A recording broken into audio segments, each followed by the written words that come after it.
tengo un invitado realmente al que admiro, respeto y quiero muchísimo. Ustedes lo pueden leer en varios periódicos que lo invitan, que consumen estas sus columnas.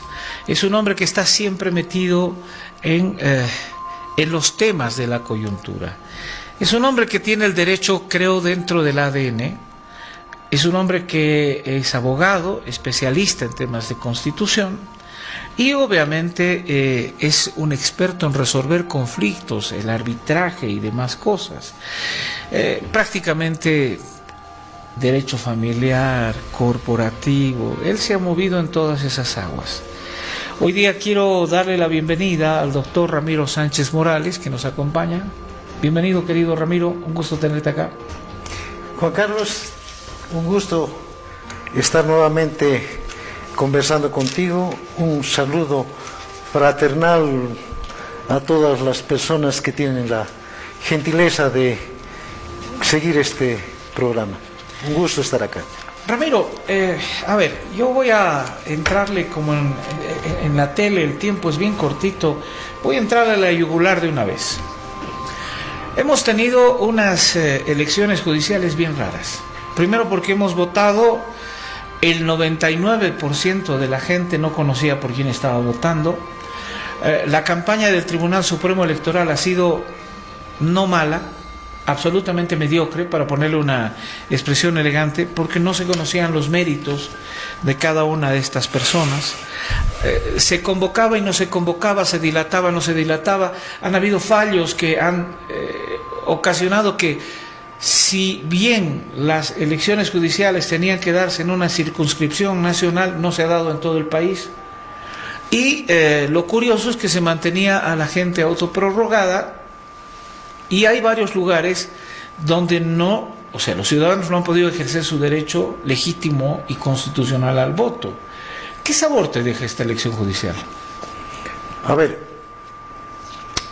deja un sabor amargo, ¿no? Deja un sabor amargo porque estas son las consecuencias de una mala concepción de un sistema que no es, desde mi óptica, el apropiado para la elección de las altas autoridades del órgano judicial, del Tribunal Constitucional, del Consejo de la Magistratura y del Tribunal Agroambiental. Si bien se pensó que a través de este mecanismo se podría democratizar el sistema judicial y se podría garantizar su independencia y una mejor administración de justicia, pero su desarrollo ha demostrado lo contrario. Es forma parte de una de las sombras de la Constitución. Más que una luz, es una sombra. ¿Por qué? Porque primero, a ver, desglosaremos en partes. Primero, las personas que se presentan como candidatos son juristas, por decirlo menos. No son políticos. Ellos no trabajan para agradar a la gente. Entonces, ¿de qué estamos hablando? De personas que no tienen el carisma, que no necesariamente tienen el carisma para caer simpático a la gente, para que voten por vos. Primero. Segundo, aberrante el hecho de que no puedan hacer campaña política. No puedes hacer campaña, pero entonces ¿cómo te van a conocer? Y dentro de esto quiero hacer un paréntesis, lo que me deja sabor amargo. Hemos visto campañas de algunos de los candidatos, pero millonarias. Sí. Y yo me pregunto, ¿y de dónde viene el fondo? Y no es en esta elección, vino en la 2011, 2017 y en esta. Campañas millonarias. ¿Será que tienen la buena voluntad de poder dar su patrimonio en beneficio del país? Tengo mis dudas. ¿Ya? Comparto tu duda. Y otro tema donde ha fracasado la elección, y también en parte en este se ha visto, la influencia política en la selección de las personas que han ingresado a la competencia. En la 2011-2017, masistas, militantes o aficionados o simpatizantes o amigos, pero absolutamente creo que todos, tal vez salvando alguna honrosa excepción. Y en este tema, en esta última elección, también hubo pues influencia del tema político en la elección de los candidatos. La denuncia contra esa legisladora que pasaba las respuestas, por ejemplo. Como lenguaje de señas, sí, es verdad. Sí. Raya en replay, ¿no? Claro. Ahora, estas elecciones, ¿por qué no se han llevado a cabo? Porque no ha existido la voluntad política y no ha existido tampoco la voluntad jurídica por parte de la voluntad jurídico-constitucional por parte del Tribunal Constitucional Plurinacional, que tiene que cumplir con la Constitución. Sí. Entonces sus fallos han sido más políticos que jurídica, que procesal constitucional. ¿Por qué?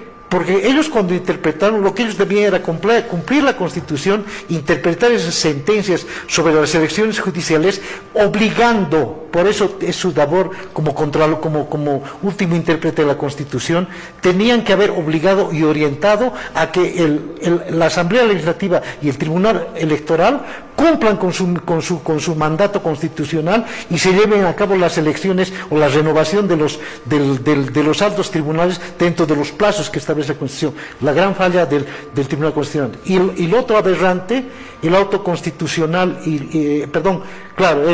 la declaración constitucional y el auto constitucional en que dispone el auto prorrogado. La gran vergüenza de esos dos autos es que ellos han fallado en causa propia. O sea, ellos han pateado el córner, han cabeceado y han atajado el gol. O sea, realmente es un tema muy complicado. Entonces, todo esto, ¿qué nos hace ver? Que la ciudadanía, el conjunto de la gente, no tiene confianza. Además, existen informes de carácter internacional, de veedores, mediciones. Pucha, nuestro sistema de justicia no está bien visto, ni internamente ni externamente. O sea, no es una garantía en este momento, lo cual no quiere decir, por supuesto, Juan Carlos, y quiero aclarar, o sea, que todos sean malos. No, eso no puede ser. Porque hay gente dentro del órgano judicial, dentro de los diferentes órganos, que es gente rescatable y valiosa. Eso hay que reconocer. Pero hay otra gente que no juega, pues, el tema como tiene que jugar. Ahora, tú has tocado un tema que creo que tiene que ver con la deontología del proceso. Si tú inviertes recursos propios, peor si alguien te financia, tienes un compromiso ahí. Entre el rato que te toque fallar en justicia, con imparcialidad, pero tienes un financiador político, económico, vas a hacer lo tuyo. Y si es tu propio pecunio, si es tu propia plata, vas a querer recuperar pues esos recursos, la plata que hayas puesto. Entonces, ¿cómo vas a recuperar esa plata? Torciendo tus fallos, ¿o no es así? Bueno, la verdad es que no podría generalizar, solamente voy a emitir un comentario que es solo una opinión. Obviamente, este es un tema muy complicado. Aquí debería hacerse una fiscalización de esas campañas electorales. Por ejemplo, sin ir lejos, nosotros estamos ahorita acá cerca del barrio Amor de Dios. Si solo circulamos Amor de Dios y esta parte del tenis, vamos a ver las papeles impregnadas de propaganda de los candidatos al Tribunal Supremo de Justicia. Bueno, sí, señor. Y si circulas en todo el país, es espeluznante. Entonces, ¿y qué nos demuestra esto? Dos cosas. Primero, la incapacidad, y lo voy a decir así clarito, la incapacidad del Tribunal Supremo Electoral de administrar dentro del derecho procesal electoral y dentro del propio derecho electoral. Ellos tienen la atribución y tienen la competencia para fiscalizar que las elecciones se desarrollen de manera limpia. Y han demostrado un fracaso en el 2019, aberrante. Sí. Y en las últimas elecciones también. Y en las elecciones judiciales también se ha demostrado. Y en este tema particular que me estás tocando, es obvio que el trabajo, como tú has dicho, ha sido deficiente por ser elegante. Ahora, hay un tema que a mí además me inquieta. Se entiende que esta no era una elección para un presidente de un club, era la elección para la máxima instancia de nuestra justicia. La democracia, ¿cuál es la magia que tiene? Es un Estado de derecho, ¿verdad? Porque si no pasa a ser un Estado de hecho. El Estado de derecho tiene normas y reglas. Si tú vas a ser juez, si tú vas a ser no solo juez, magistrado, la máxima instancia de todas, y te dice el árbitro, el Tribunal Supremo Electoral, no puedes hacer campaña. Y tú, utilizando esas maneras o estos subterfugios de llamar por teléfono, poner cosas en los postes, que tengas gente en los recintos que diga por si acaso el doctor Tantos es el mejor, vas a hacer campaña. Entonces, ¿cómo puedes ser juez, magistrado, transgrediendo la propia norma? ¿Qué garantía tenemos de que el día de mañana no te transgredas otras normas? Sí, pero es que el tema de las elecciones judiciales, desde su concepción, es pues mala, es pésima. Es pésima, ¿por qué? Primero, democráticamente el pueblo tiene que elegir a los altos magistrados. Sí, de acuerdo, pero yo voy a ser objetivo en mi ejemplo. Tú, Juan Carlos, comunicador social, informado más que el común de todos nosotros, cuando has asistido el 15 de diciembre al recinto electoral, ¿por quién ibas a votar? No tenías idea. Bueno, y si tú, que eres un hombre informado, que vive, o sea, que su principal trabajo es comunicar a la gente las diferentes noticias, no tienes idea, ya te puedes imaginar la mayoría de los bolivianos, ¿qué pasa? No pasa, pues no sabes por dónde va a ir. Entonces, la gran falla está desde la primerísima gran falla, la absurdez más grande que es en este sistema de elección. Sí, ahora, segundo, aunque elijas a los mejores, ¿cómo la gente se va a enterar de que son los mejores? ¿Cómo vas a, o sea, no se trata solamente de lo que tú me has dicho, si van a fallar o no van a fallar en justicia. O sea, yo tengo mis reparos, ¿no? Tengo mis reparos. ¿Ya? ¿Ya? Yo creo que sí gastan el dinero, pero lo más grave, lo más profundo aquí es la injerencia política. Y lastimosamente aquí en Estados Unidos, y siendo así un poco sarcástico, hasta en Tanganica, a los políticos les encanta meter las manos, sí, en los órganos de poder. Sí, señor. Les encanta poder controlar el tema de la administración de justicia para que no los controlen. Sí. Les encanta controlar la Asamblea Legislativa como la controlan, sí, para que funcione en la perspectiva del jefe supremo, que es el presidente, sí. Les encanta controlar el Tribunal Electoral para que el árbitro les favorezca en lo que convenga, y les encanta también, ¿te acuerdas? Días nomás eran los 100 años de la ley de imprenta, y les ha encantado siempre poder inmiscuirse en lo que es la opinión pública, los comunicadores sociales. Entonces, todo esto ha derivado en este sistema de elección que es un fracaso, y se lo reforme como se lo reforme, yo personalmente no le veo, porque yo no creo, o sea, yo no creo que y no estoy desconociendo la capacidad del pueblo, no estoy desconociendo la sabiduría del pueblo, pero como se dan las reglas dentro de un proceso democrático, de lo que tiene que ser una elección, de lo que tiene el derecho de que tienes de ser elegido, o sea, no tenemos esa capacidad como para discernir lo que difiere, digamos, en un tema eleccionario político, ¿no? Tú hablabas hace un rato, tenemos ofertas, ok, pero sabemos quiénes son los candidatos, los conocemos sus ofertas, sabemos muchas cosas, entonces podemos orientar nuestro voto, pero en las elecciones judiciales no es así. Ahora, voy a ir un poquito más allá. Eres un hombre que vives el derecho desde distintos lugares, desde distintas posiciones. Ramiro, ¿tiene solución esto?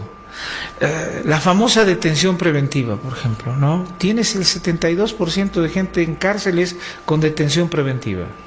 El fiscal es más o menos Dios. El fiscal define qué va a pasar con tu suerte, con tu vida y demás.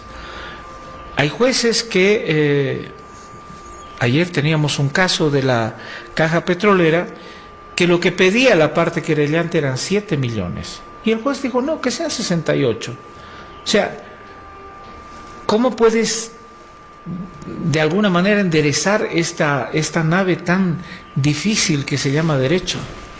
A ver, primero un comentario macro. Hay un tema, una asignatura pendiente en todo el tiempo de lo que es Bolivia en 200 años, y se llama independencia judicial. Bueno. Materialmente, desde mi óptica, han habido atisbos de mejores momentos de independencia, pero nunca ha habido una independencia judicial propiamente dicha. Por ejemplo, hoy día, constitucionalmente se reconoce la independencia judicial y se dice que la autonomía parte por el tema económico. Sí. Primero, el presupuesto el presupuesto general de la nación, sí, el PGN no llega ni al 0,5%, creo, de asignación de presupuestaria para el órgano judicial. O sea, es peor que el peor de los ministerios, la asignación, una lágrima. ¿Ya? Ahora, eso se reparte, sí, una parte va al Tribunal Constitucional para que administre y otra parte se va al órgano judicial. Pero sí, gran parte de lo que va al órgano judicial se lo dilapida en el famoso Consejo de la Magistratura, un órgano burocrático inoperante, que también, desde mi óptica, nunca ha encontrado la perspectiva que tiene que tener ese Consejo. Ahora bien, ya en el tema de la independencia judicial, todo el mundo habla, los jueces son unos corruptos, que estos son unos maleables, ya lo que sea, está bien. Yo he sido juez, yo he sido vocal en mis tiempos, sí, pero hay una cosa, nosotros no saben o la mayoría de la gente no sabe lo que yo sí sé. Muchas veces nosotros ahí adentro, y ahora también pasa lo mismo, querido Juan Carlos, está llegando el 15 de mes y hay gente que no sabe de dónde va a sacar plata por el mercado. Y te estoy hablando de los honestos, que los hay. ¿Y quién dice de eso? Nadie. No. Y los sueldos para la responsabilidad que manejan los jueces, incluye a los fiscales, realmente es deprimente. ¿Y qué le pasa? ¿Y qué te pasa? Tienes que estudiar, bueno, un montón de cosas, te jubilas ¿con cuánto? Con una miseria. ¿Y eso para qué te alcanza? Para nada. Entonces la independencia judicial viene por un tema de un estudio completo. Segundo, hay que modificar esta Constitución. Hay que establecer nuevas reglas para la elección de magistrados, hay que plantear una reforma seria sobre una materialización de la independencia judicial y no tener que estar mendigando en el Ministerio de Economía y Finanzas todo el tiempo. Sí. Y tercero, sobre el tema concreto que tocaste con el tema de la detención preventiva. Hay informes internacionales en que el tema de la detención preventiva es escandaloso. Yo veo dos nichos muy complicados en Bolivia con el tema de la detención preventiva. Un nicho referido al tema político, a la detención por temas políticos que se ha dado en el gobierno de Morales, que se ha dado en el gobierno de Áñez y que se ha dado y que se está dando en el gobierno de Arce, con más o menos matices, pero que digamos es un gran alimentador de estas detenciones preventivas que van más allá de lo razonable con una serie de pretextos. Y el otro gran problema, otro nicho en el tema de la detención preventiva, la pobreza. Lastimosamente, la defensa de oficio no funciona y los pobres ingresan o entran a la detención preventiva más por más por una defensa deficiente que por una realidad. Entonces, ¿qué pasa? Llega el fiscal, acusa, está el juez escuchando, llega el abogado de oficio muchas veces, y obviamente no todos, pero en muchos casos, el abogado de oficio se está enterando de lo que pasa en el proceso. ¿Y quién paga? El pobre. Es el pecado a la pobreza. Claro. Entonces, esos son dos nichos muy complicados en Bolivia.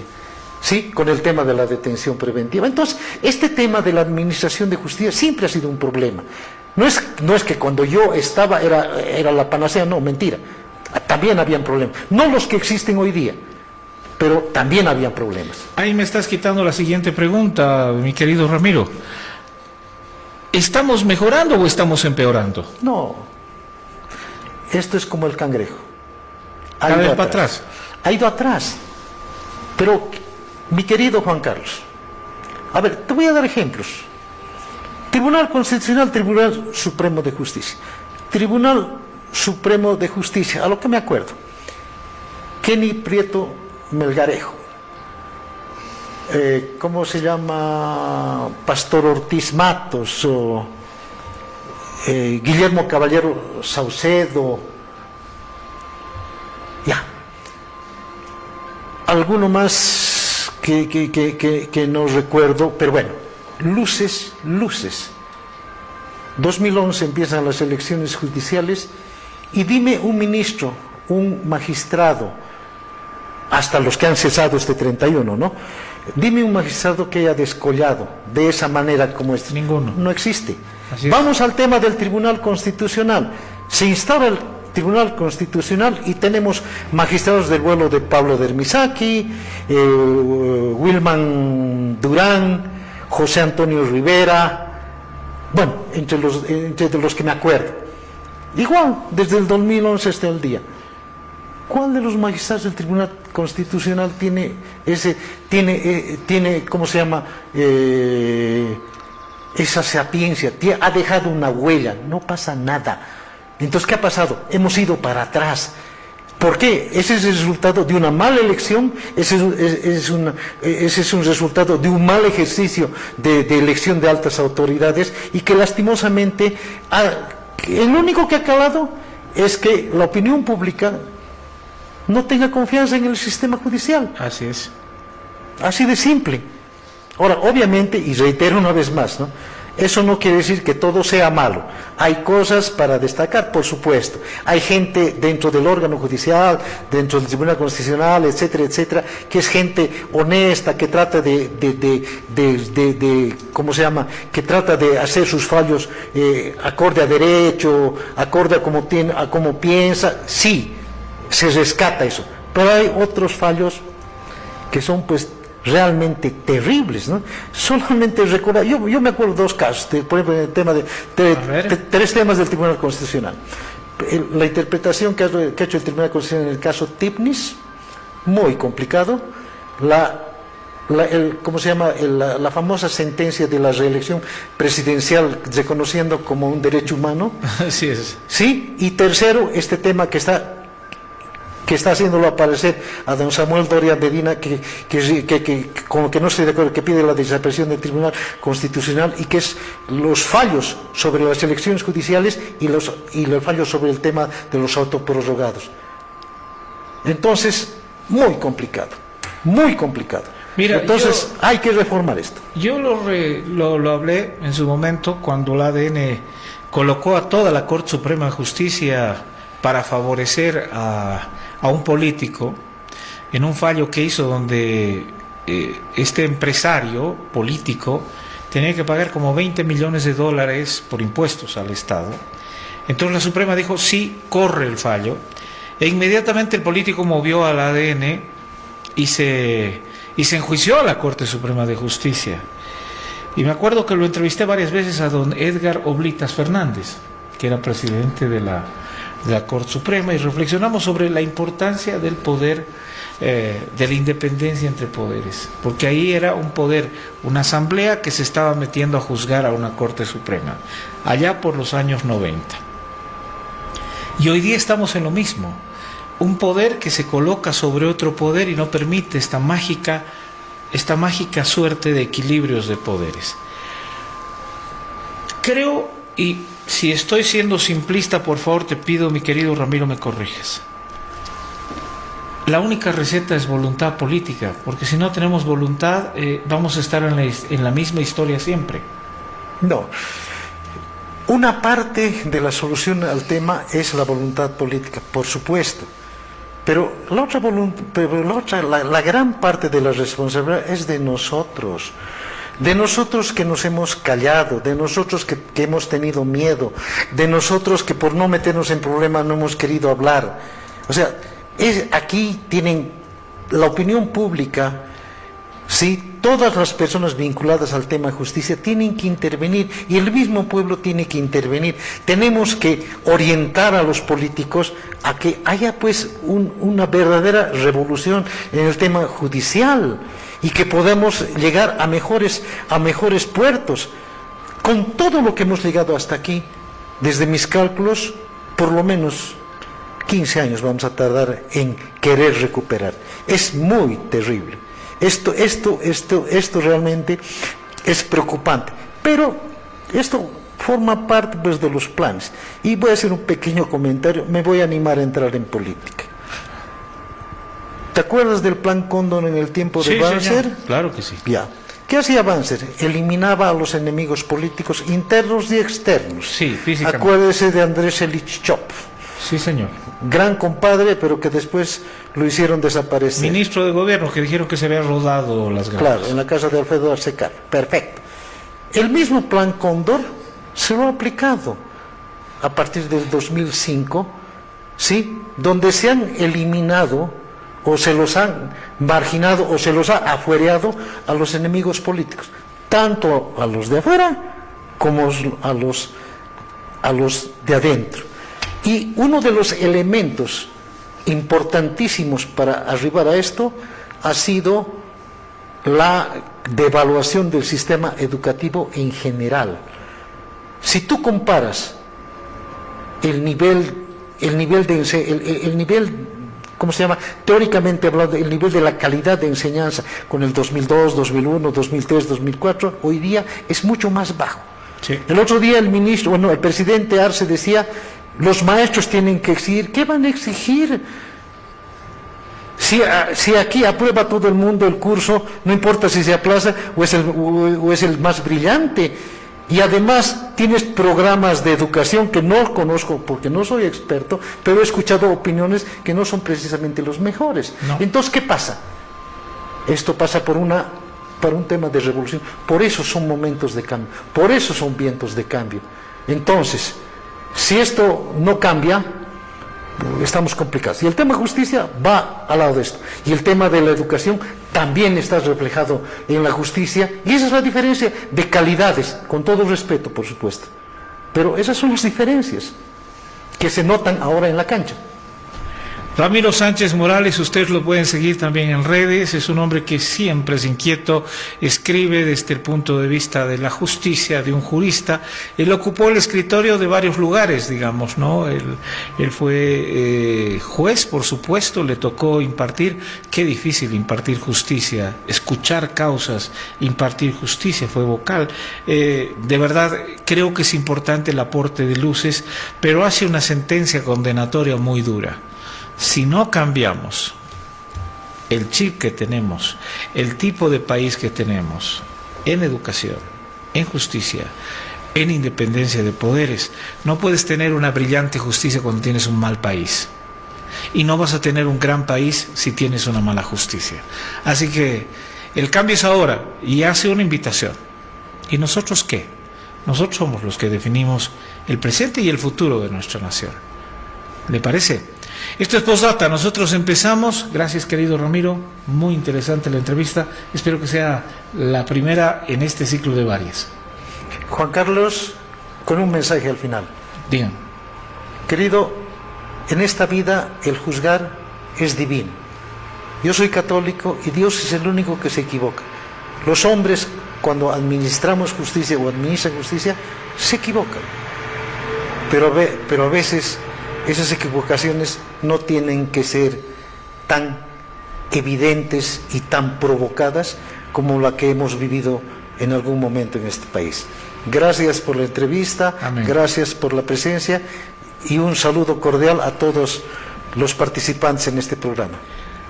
Ramiro Sánchez, sin freno, sin filtros, tal cual, con obviamente una sentencia sobre la justicia. Creo que vale la pena que la tome en cuenta. Nosotros vamos a una pausa, empezamos Postdata de esta manera.